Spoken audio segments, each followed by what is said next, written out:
A couple things, or actually a few times, it's come up in our conversations, Craig, that uh, I would say it's fair to generalize that you're not the biggest fan of annuities. No, I'm not. That's what I picked up from our conversations. Was that a lucky guess?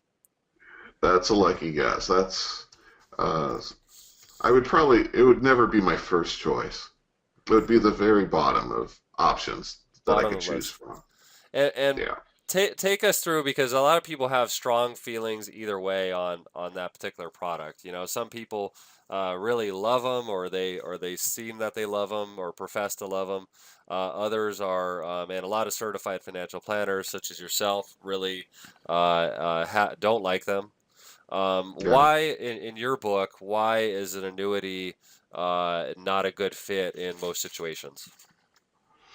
Um, well, just looking at it, it sounds good on the surface, but once you delve into it, it a lot of times doesn't meet your goals. Um, for the advisor selling it, it typically pays a very high commission to that advisor. For the person who's buying it, you hear all the bells and whistles. It's guaranteed, which is a great thing. You hear it's not insured, it's guaranteed. There's a difference. You have rates of return, possibly you'll hear 7%. Um, that's a good thing. It has a death benefit. That's a good thing. But really, when you put it all together and you look at how that ends up, it's not necessarily the best thing. Could you have achieved the same thing without all the guarantees, which is uh, not necessarily needed? 7%, could you get that elsewhere? Um, and the fees associated with that so-called guarantee, um, you're paying for it. The insurance company's not paying for it. You're paying for it. So, So it's not free. It's not free to yeah, have that guarantee. correct. It's not free. There's no free lunch there. So, could you achieve the same rate of return that they're promising you, that they're going to give you, um, but have a little bit more control over how that money is being used and invest it in a more transparent way versus it being intransparent. So that's why I typically, once you pull the sheets back on that annuity, and you start to look at all the cost associated with that and what you're actually giving up, um, it doesn't make sense. Now, do And you? that's what I do with clients. We pull back the sheets and then we go, okay, does this make sense? The client, a lot of times they start with, yeah, this is what I want to do. Well, okay, let me explain it to you. And once we get to that into that conversation, it's usually not what they want to do.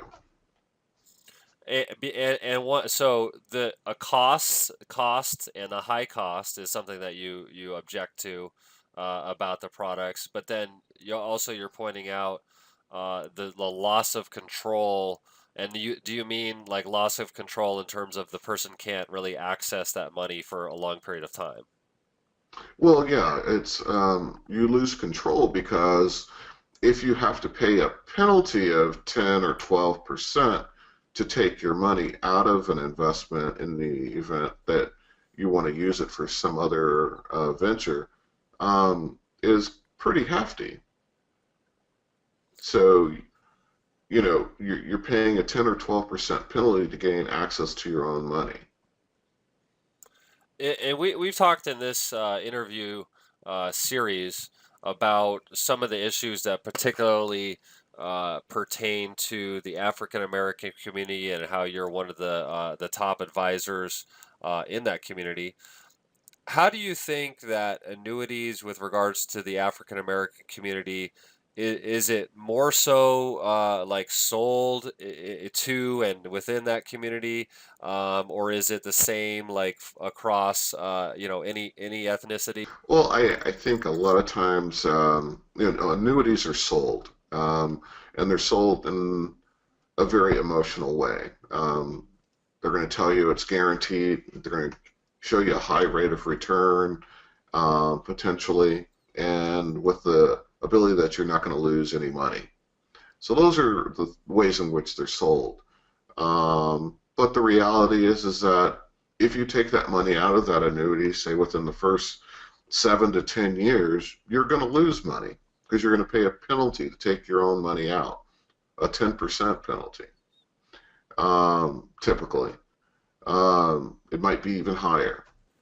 I would say your middle income communities, um, and less affluent communities, that's what you would pitch.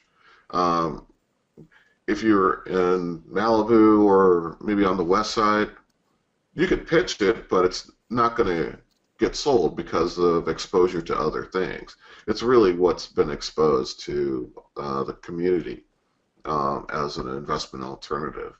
You're going to be very hard pressed selling a multimillionaire an annuity with all the guarantees. They don't necessarily need to make a lot of money on their investment. They just don't want to lose it. But an annuity would probably be their last option. Uh, if go ask the wealthiest person you know which annuity they own. They were like, I don't own an annuity.